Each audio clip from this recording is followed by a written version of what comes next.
Welcome.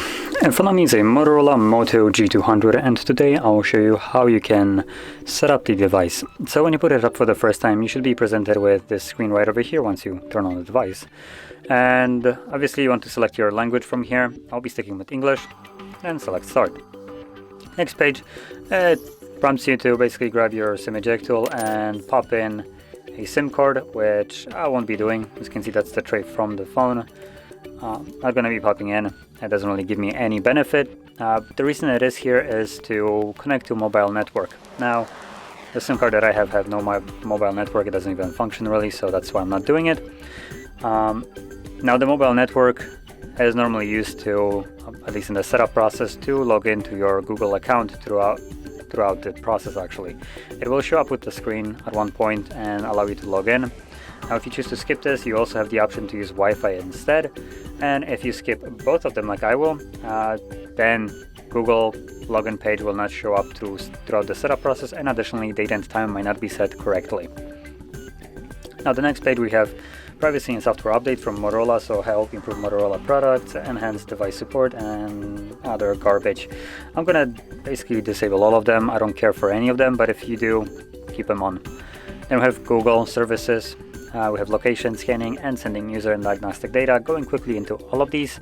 Location is just a simple GPS tracking, so apps can get your geolocation, and as an example, Google Maps utilizes this to give you GPS tracking.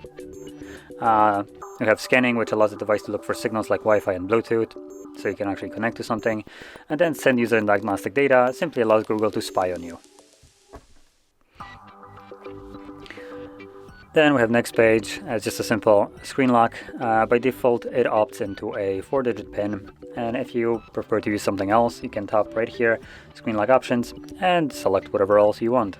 Now I'll be sticking with pattern, so I'm going to draw my pattern and select next and redraw it. There we go. Now obviously, if you didn't want to use any screen lock, you can tap on skip and this will skip it. If you chose to set it up, it automatically also prompts you to set up a fingerprint, but you don't have to, just as you didn't have to use a screen lock. So I'm gonna skip this.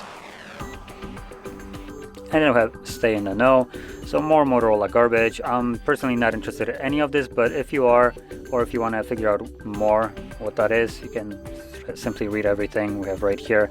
So this is privacy policy.